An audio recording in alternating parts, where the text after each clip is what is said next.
আল্লাহর নবী জিবরাইল আমিনের প্রশ্নের উত্তর দিতে গিয়ে বলেন, ভাই জিবরাইল, আনতা আবুদাল্লাহ কান্নাকা তারাহু ফাইন লাম তাকুন তারাহু ফাইন্নাহু ইয়ারাক। ভাই জিবরাইল, ইখলাস হলো তুমি যখন কোনো ইবাদত করার জন্য আল্লাহ পাকের সামনে দণ্ডায়মান হবা, নামাজ পড়ার জন্য যখন যাই নামাজে দাঁড়াইবা, নামাজ পড়ার জন্য যখন তুমি মসজিদে গিয়ে দাঁড়াবা, অথবা হজ করার জন্য যখন তুমি খানায় কাবার সামনে দাঁড়াবা, অথবা কুরবানি জবাই করার জন্য যখন তুমি পশুর সামনে দাঁড়াবা, অথবা যাকাত দেওয়ার জন্য যখন তুমি তোমার মালকে নিয়ে অন্যের মানে মানুষের কাছে হস্তান্তর করবা, ওই সময় তোমার নিয়ত এমন খালেস করবা যেন তুমি চোখ বন্ধ করলে আল্লাহ পাককে দেখতে পাও। যদি তোমার ঈমান আমল দুর্বল হয়, যেমন আমাদের ঈমান আমল দুর্বল হওয়ার কারণে চোখ বন্ধ করলে জায়নামাজে আমরা আল্লাহ পাককে দেখতে পাই না, জায়নামাজে দাঁড়ায় খানায় কাবাকে দেখতে পাই না, আল্লাহ পাককে আমরা দেখতে পাই না। এই জন্য নবীজি সাল্লাল্লাহু আলাইহি ওয়াসাল্লাম বিষয়টা একটু সহজ করে দিয়ে বলে, ও জিবরাইল, যদিও তোমার অন্তরে এই হালত যদি না আসে, অবশ্যই তোমার অন্তরে এই হালত আনবা।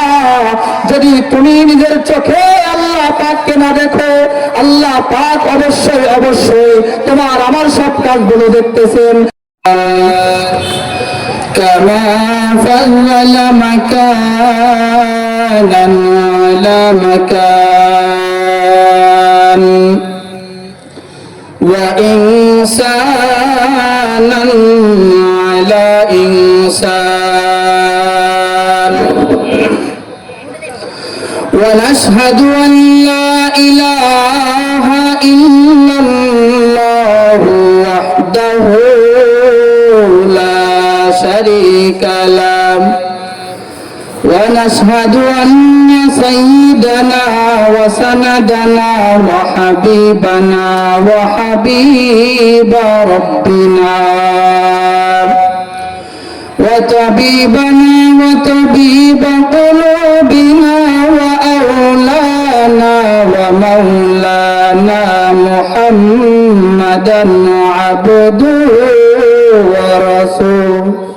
ورسوله وبعد فأعوذ بالله من الشيطان الرجيم. بسم الله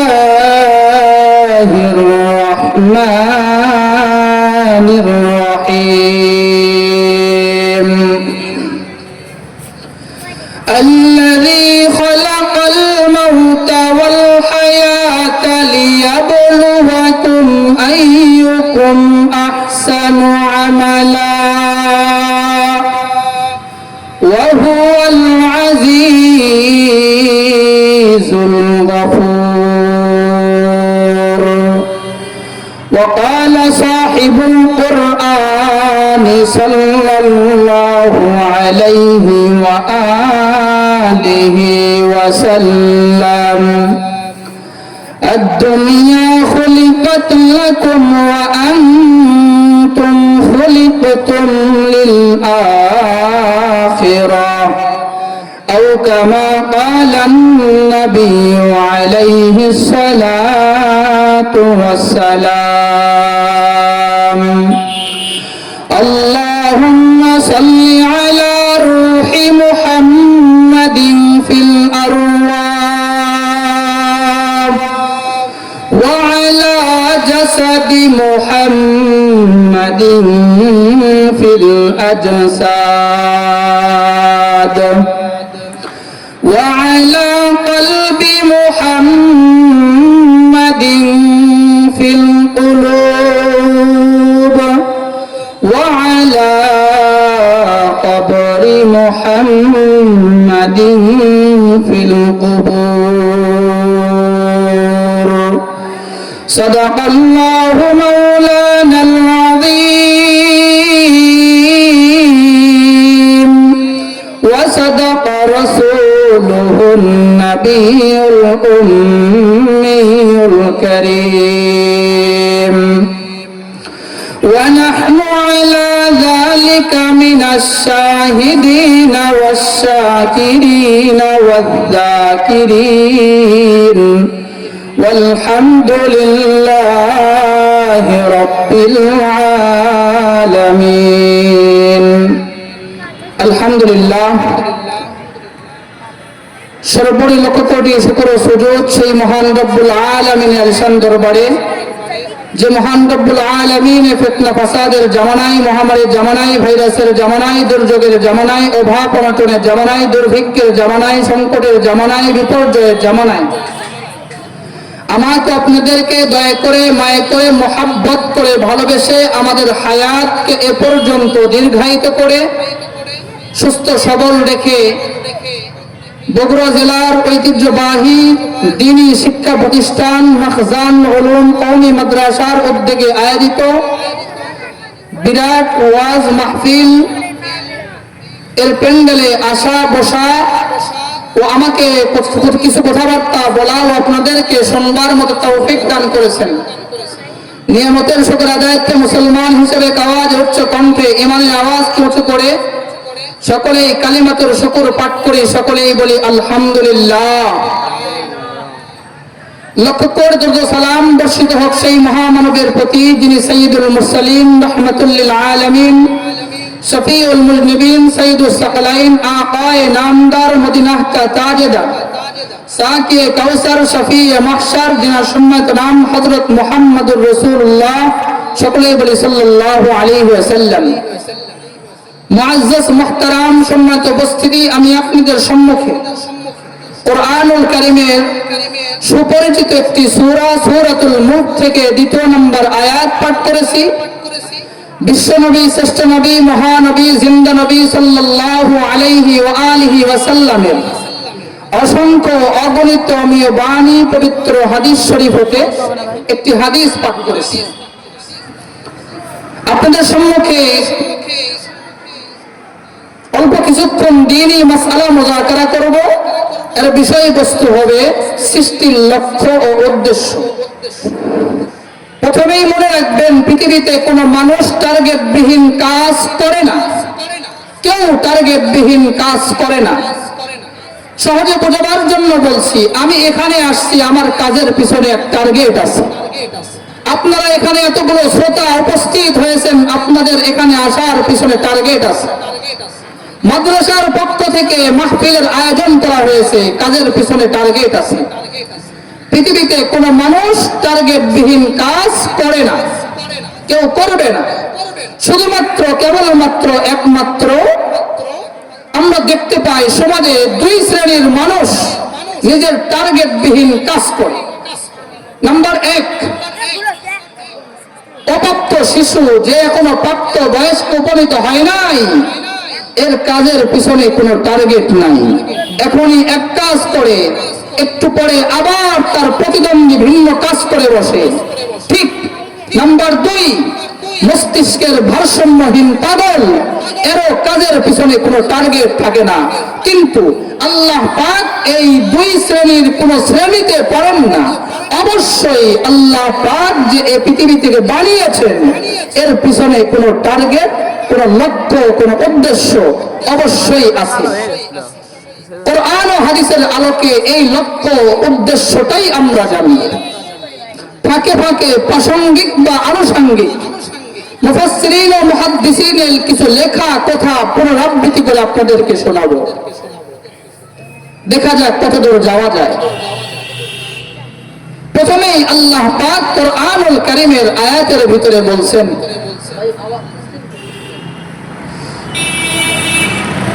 আল্লাহ পাক কোরআনের ভিতরে বলেন, আফাহাসিবতুম আন্নামা খালাকনাকুম আবাসা আফাহাসিবতুম আন্নামা খালাকনাকুম আবাসা ওয়া আন্নাকুম ইলাইনা লা তুরজাউন।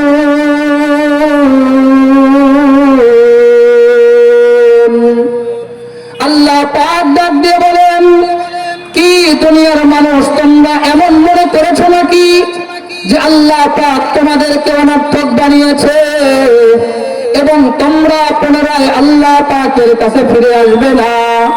অর্থাৎ দুনিয়ার কোন মানুষ যদি এমন মনে করেন যে আল্লাহ পাক মানুষদেরকে অহেতুক বানিয়েছে, অযথা বানিয়েছেন এবং পুনরায় এই মানুষগুলো আল্লাহ পাকের সামনে দাঁড়াবে না এবং পুনরায় এই মানুষগুলো আল্লাহ পাকের সামনে দাঁড়ায় হিসাব দিবে না এবং পুনরায় এই মানুষগুলো পরকালে পুনরুত্থান হয়ে আল্লাহ পাকের সামনে হিসাব নিকাশ দিবে না, যদি এমন ধারণা মনে করে আল্লাহ পাক আয়াত দ্বারা আমাদেরকে বোঝাইতে চান, এমন ধারণা যদি কেউ মনে করে যে আল্লাহ পাক আমাদেরকে অনর্থক বানিয়েছেন অথবা আমরা পুনরায় আল্লাহ পাকের সামনে আবার দাঁড়াবো না, তাহলে আমাদের ধারণাটা পুরোটাই ভুল হবে।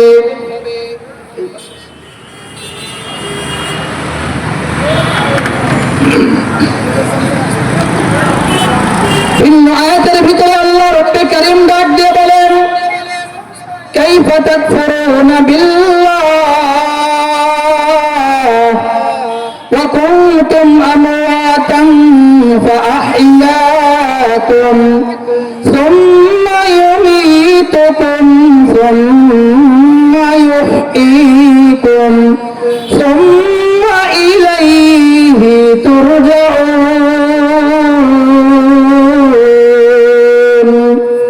আল্লাহ পাক ডাক দিয়ে বলতেছেন, কি হবে দুনিয়াবাসী আমি আল্লাহ পাকের সাথে কুফরি করে, তারা কেমনে আমি আল্লাহ পাককে অস্বীকার করে, কুনতুম আমওয়াতা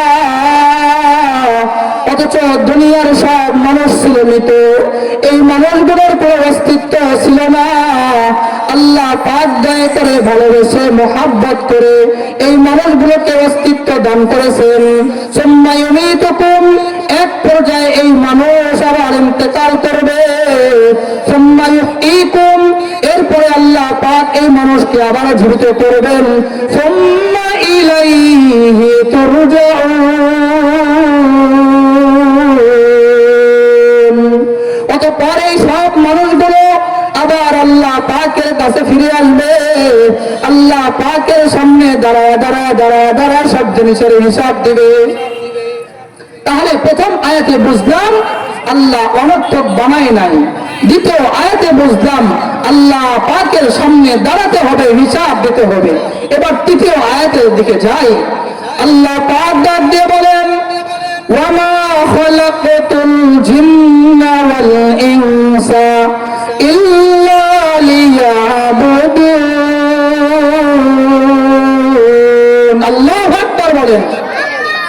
আল্লাহ পাক ডাক দিয়ে বলতেছেন যে আমি দুনিয়াতে মানুষ এবং জিন জাতিকে সৃষ্টি করেছি শুধু আমার ইবাদতের জন্য, শুধু ইবাদতের জন্য আল্লাহ পাক দুনিয়াতে মানুষকে বানিয়েছেন। আল্লাহ পাক দুনিয়াতে বিভিন্ন শ্রেণী পেশা গ্রহণ করার জন্য মানুষকে বানান নাই।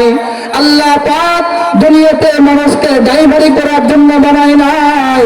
আল্লাহ পাক এই মানুষকে দুনিয়াতে কৃষি কাজ করার জন্য বানায় নাই। আল্লাহ পাক মানুষকে ডাক্তারি করার জন্য দুনিয়াতে প্রেরণ করেন নাই। আল্লাহ পাক এই মানুষকে দুনিয়াতে বিভিন্ন শ্রেণী পেশা যেগুলো আমরা দুই চোখে দেখি বা না দেখি, আমাদের চোখে পড়ুক বা না পড়ুক, আল্লাহ পাক যেগুলো মানুষকে বানিয়েছেন সব মানুষকে আল্লাহ পাক বানিয়েছেন শুধু তোমার ইবাদত করার জন্য। ইবাদতটা কেমন হবে, কেমন ইবাদতের জন্য আল্লাহ পাক বানিয়েছেন, এ কথাও আল্লাহ পাক সূরাতুল মুলকের 2 নম্বর আয়াতের ভিতরে বললেন। যেই আয়াতটি আমি আপনাদের সম্মুখে খুতবার ভিতরে পাঠ করেছি, আল্লাহ পাক ডাক দিয়ে বলেন, الذي خلق الموت والحياة ليبلوكم أيكم أحسن عملا وهو العزيز الغفور।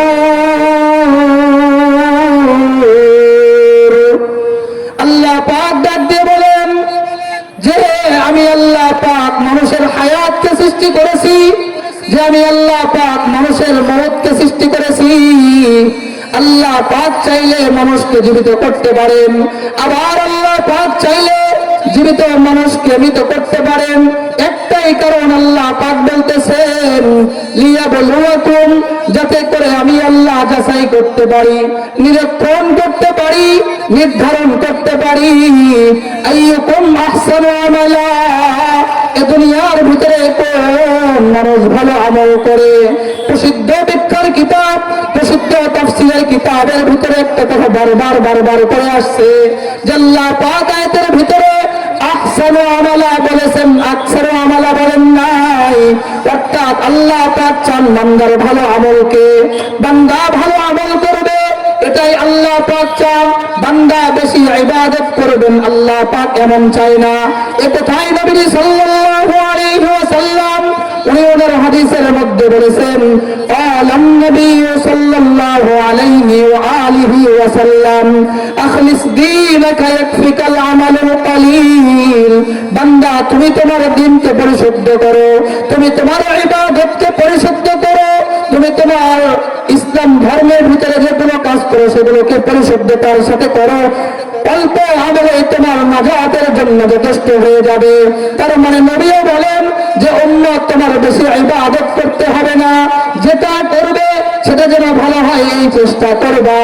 এখন আমাদের জানতে হবে কোন ইবাদতটা আল্লাহ পাকের কাছে আহসান, কোনটা আল্লাহ পাকের কাছে পছন্দ, কোনটাকে আল্লাহ পাক গ্রহণ করবেন আর কোনটা আল্লাহ পাক গ্রহণ করবেন না, এটা আপনার আমার জানতে হবে।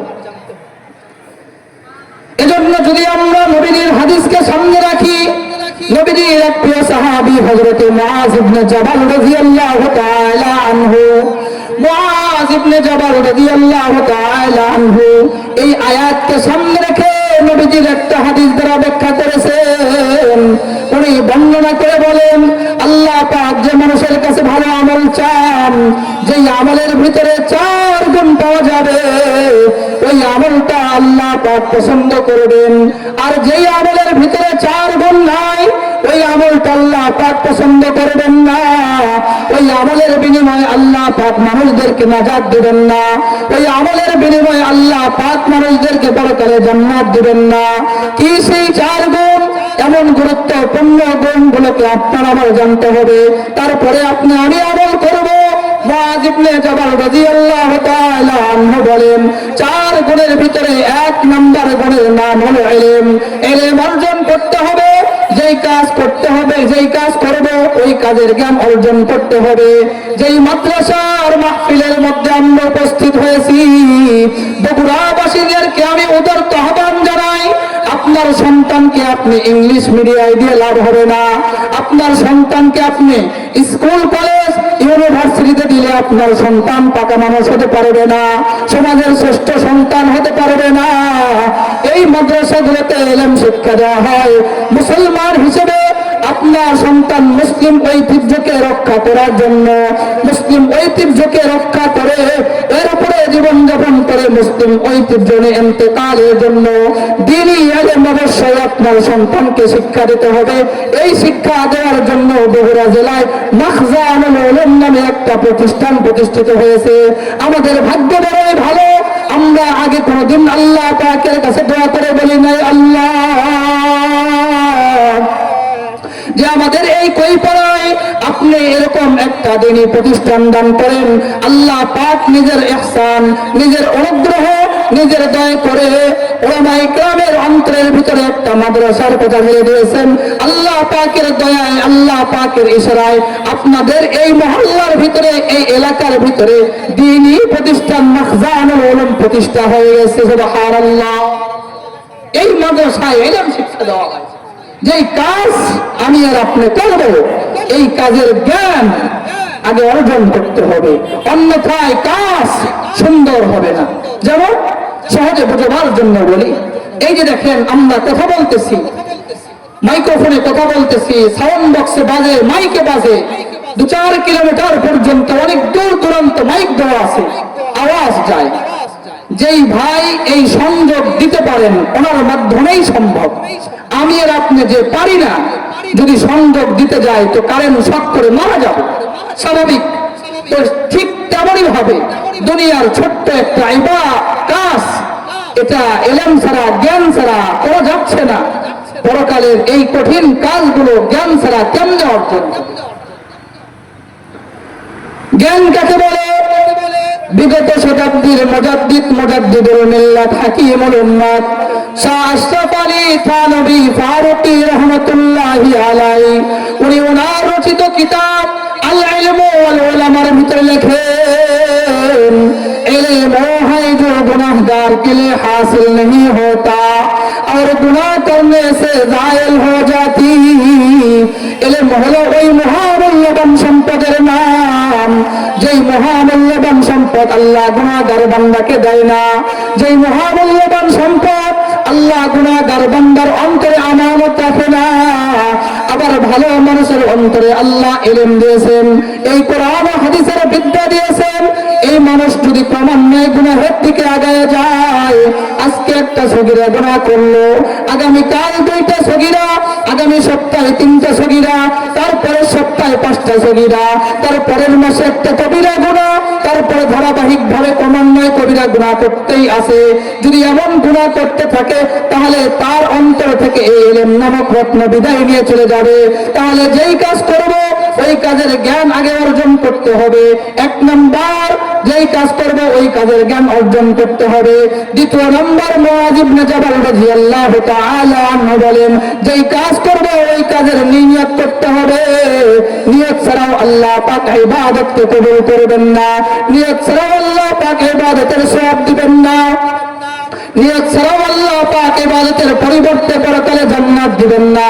এজন্য নবী সাল্লাল্লাহু আলাইহি ওয়া আলিহি ওয়াসাল্লাম হাদিসের মধ্যে বলেন, قال النبي صلى الله عليه وآله وسلم إنما الأعمال بالنيات وإنما لامرئ ما نوى। নিশ্চয় আল্লাহ পাক বান্দার কাজের প্রতিদান দিবেন তার নিয়তের দিকে লক্ষ্য করে। বান্দার কাজ যদি ভালো হয় তাহলে তার কাজের প্রতিদানটাও ভালো হবে।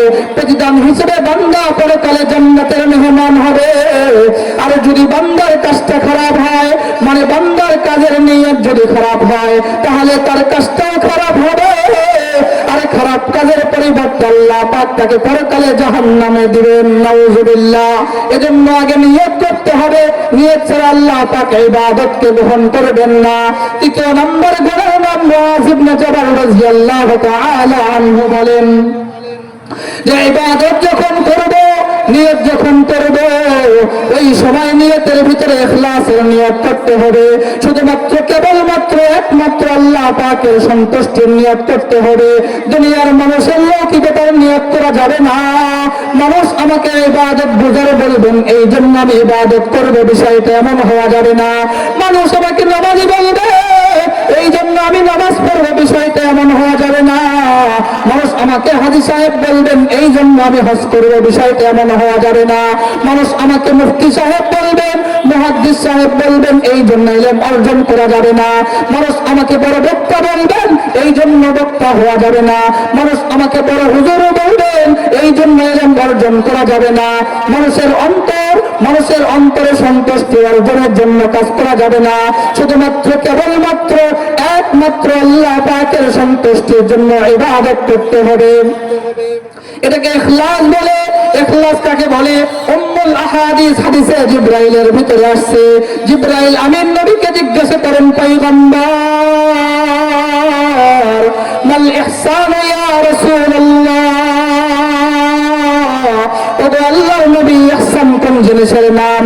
ইহসান যেটা বলা হচ্ছে, উলামায়ে কেরামগণ বলেছেন এটাই হলো ইখলাস। উলামায়ে কেরাম বলেন এই ইখলাস সম্পর্কে জিবরাইল আমিন নবীকে জিজ্ঞাসা করতেছেন, ওগো আল্লাহর নবী, ইখলাস কোন জিনিসের নাম? আল্লাহর নবী জিবরাইল আমিনের প্রশ্নের উত্তর দিতে গিয়ে বলেন, ভাই জিবরাইল, আনতা আবুদাল্লাহ কান্নাকা তারাহু ফাইন লাম তাকুন তারাহু ফাইন্নাহু ইয়ারাক। ভাই জিবরাইল, ইখলাস হলো তুমি যখন কোনো ইবাদত করার জন্য আল্লাহ পাকের সামনে দণ্ডায়মান হবা, নামাজ পড়ার জন্য যখন যাই নামাজে দাঁড়াইবা, নামাজ পড়ার জন্য যখন তুমি মসজিদে গিয়ে দাঁড়াবা, অথবা হজ করার জন্য যখন তুমি খানায় কাবার সামনে দাঁড়াবা, অথবা কুরবানি জবাই করার জন্য যখন তুমি পশুর সামনে দাঁড়াবা, অথবা যাকাত দেওয়ার জন্য যখন তুমি তোমার মালকে নিয়ে অন্যের মানে মানুষের কাছে হস্তান্তর করবা, ওই সময় তোমার নিয়ত এমন খালেস করবা যেন তুমি চোখ বন্ধ করলেই আল্লাহ পাককে দেখতে পাও। যদি তোমার ঈমান আমল দুর্বল হয়, যেমন আমাদের ঈমান আমল দুর্বল হওয়ার কারণে চোখ বন্ধ করলে যায় নামাজে আমরা আল্লাহ পাককে দেখতে পাই না, যায় নামাজে দাঁড়ায় খানায় কাবাকে দেখতে পাই না, আল্লাহ পাককে আমরা দেখতে পাই না। এই জন্য নবী সাল্লাল্লাহু আলাইহি ওয়াসাল্লাম বিষয়টা একটু সহজ করে দিয়ে বলে, ও জিবরাইল, যদিও তোমার অন্তরে এই হালত যদি না আসে, অবশ্যই অবশ্যই তোমার অন্তরে এই হালত আনবা। যদি তুমি নিজের চোখে আল্লাহ পাককে না দেখো, আল্লাহ পাক অবশ্যই অবশ্যই তোমার আমার সব কাজগুলো দেখতেছেন। কেন? আল্লাহ পাক তো সব জায়গায় দেখেন, আল্লাহ পাক দেখতেছেন। এই হালত যদি ভিতরে আনি, কর্মচারী যখন দেখবে মালিক আমাকে দেখতেছেন, তখন সে 2 নম্বরই করবে না, নিজের কাজের ভিতরে ধোঁকা দিবে না, মালিককে ধোঁকা দিবে না, কাজের ভিতরে গাফলতি করবে না, অলসতা করবে না। ঠিক তেমনই ভাবে নবী সাল্লাল্লাহু আলাইহি ওয়াসাল্লাম বলতেছেন, ও আমার উম্মত, কিয়ামত পর্যন্ত তোমরা বাজারে আসবা, তোমরা অবশ্যই অবশ্যই ইবাদত এমন নিয়তে করবা, যখন ইবাদত করবা তখন মনে মনে ভাববা যে আল্লাহ পাক তোমার ইবাদতকে দেখতেছেন। 4 নম্বর গুণের কথা হযরতে মুআয ইবনে জাবাল রাদিয়াল্লাহু তাআলা আনহু বলেন যে ইবাদত করবা, ইবাদত আনতে ইবাদত করার পরে আল্লাহ পাকের কাছে দোয়া করে বলবে, আল্লাহ, যেইভাবে ইবাদত করার কথা, যেভাবে আপনি ইবাদত করার কথা বলেছেন, যেভাবে নবী আমাদেরকে ইবাদত করার কথা শিক্ষা দিয়েছেন, যেভাবে ইবাদত করার কথা উলামায়ে কিরামগণ আমাদেরকে শিক্ষা দিয়েছেন, ওইভাবে ইবাদত তো আমি আপনি করতে পারি নাই, ওইভাবে ইবাদত করা আপনার আমার পক্ষে সম্ভব হয় নাই। ইবাদত আনতে নামাজের পরে আল্লাহ পাকের কাছে দোয়া করে বলে, আল্লাহ, নামাজটা নামাজের মতো হয় নাই, অবশ্যই নামাজটা নামাজের মতো হয় নাই, তবে আমি আপনার কাছে দোয়া করতেছি, নবী যেভাবে পড়েছেন, সাহাবায়ে কিরামগণ যেভাবে পড়েছেন, ওইভাবে আপনি কবুল করে নেন। মুআয ইবনে জাবাল বলেন, দুনিয়ার মানুষ যদি তার আমলের ভিতরে এই 4 গুণকে সমষ্টি করতে পারে, এই 4 গুণ যদি নিজের আমলের ভিতরে জমা করতে পারে, তাহলে সে অন্তরে আশ্বস্ত হতে পারে, মনে মনে আশ্বস্ত হতে পারে, বিশ্বস্ত হতে পারে, আল্লাহ পাক তার ইবাদতকে কবুল করবেন। আবার সব ইবাদতকে আল্লাহ পাক কবুল করবেন না। মুসলিম শরীফের হাদিসের ভিতরে আসছে,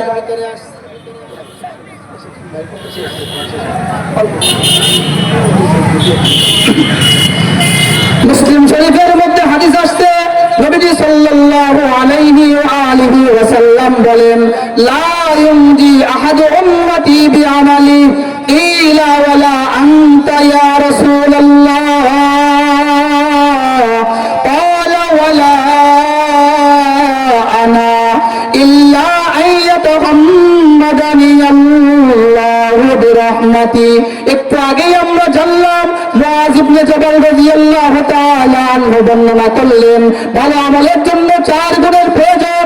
1 নম্বর ইলম অর্জন করা, 2 নম্বর নিয়ত করা, 3 নম্বর ইখলাসের নিয়ত করা, 4 নম্বর ইবাদত করার পর আল্লাহ পাকের কাছে দোয়া করা। এই ইবাদত যে করলাম, এই ইবাদতের মাধ্যমে কি পরকালে নাজাত পাওয়া সম্ভব কিনা? নবী সাল্লাল্লাহু আলাইহি ওয়াসাল্লাম বললেন, আমার কোন উম্মত তার আমল দিয়ে নাজাত পাবে না। এক সাহাবী দাঁড়ায় প্রশ্ন করে বসলেন, ওগো আল্লাহর নবী, আমরা না হয় আমাদের ইবাদত দিয়ে নাজাত পাবো না, কিন্তু আপনার হালতটা কি হবে? নবী, আপনার হালতটা কি হবে? আপনি নবী কি আপনার ইবাদত দিয়ে জান্নাত পাবেন নাকি? নবী বলেন, ওয়ালা আনা, না সাহাবী, আমি আমার ইবাদত দিয়ে নাজাত পাবো না, আমি নবী আমার ইবাদত দিয়ে জান্নাত পাবো না, ইল্লা আইয়াতাগাম্মাদানি আল্লাহু বিরহমাতি। তবে যদি আল্লাহ পাক উনি ওনার রহমতের চাদর দিয়ে আমি নবীকে আবৃত করে নেন, তাহলে আমি নবী ওই রহমতের কারণে নাজাত পাবো, অন্যথায় আমি নবীও আমার আমল দিয়ে জান্নাত পাবো না। শামাইলে তিরমিজি হাদিসের কিতাবের ভিতরে হাদিস আসছে, আমাদের আয়েশা রাদিয়াল্লাহু তাআলা আনহা বর্ণনা করেন, আমাদের নবী মুহাম্মদুর রাসূলুল্লাহ সাল্লাল্লাহু আলাইহি ওয়াসাল্লাম দিনের সূচনা লগ্ন থেকে নিয়ে সন্ধ্যা পর্যন্ত পুরো মক্কা মদিনাবাসীদেরকে কালেমার দাওয়াত দেয়। এ নবী যখন সন্ধ্যাবেলা ঘরে ফিরেন, ওই সময় দাঁড়ায় এ পরিমাণ ইবাদত করেন, এ পরিমাণ তাহাজ্জুদের নামাজ আদায় করেন। আমাদের আয়েশা বলেন, নবীজির পা মোবারক ফেলে যায়। চিন্তা করেন ভাই, দুনিয়াতে আমরা 10 ঘন্টা লাগাতার দাঁড়ায় থাকলে পা ফেলে না, 20 ঘন্টা দাঁড়ায় থাকলে পা ফেলে না, আল্লাহর নবীর পা ফেলে যেতেন। তার মানে নবীজি কি পরিমাণ ইবাদত করতেন। এই নবী আমাদেরকে শিখিয়ে দিলেন বেশি ইবাদত করতে হবে না, সব সময় নামাজ পড়বে, বিষয়টা এমন নয়। সামাজিকতাও রক্ষা করবা, কিন্তু যখন ইবাদত করবা ভালো ইবাদত করার চেষ্টা করবা। বগুড়া মসজিদেরকে আমি দাওয়াত দিতে চাই, 4 গুণের ইবাদতটা আমরা অবশ্যই করব। 4 গুণের সমস্ত ইবাদত যদি করি, আল্লাহ পাক এর ওসিলা করে আপনার আমার নাজাতের ফয়সালা করবেন। সকলে বলেন সুবহানাল্লাহ। তাহলে আমরা জানতে পারলাম 4 গুণের ইবাদত করতে হবে। আমি সহ আপনাদের সকলকে আল্লাহ পাক এই 4 গুণের সমষ্টি ইবাদত করার তৌফিক দান করে। সকলে বলেন আমিন।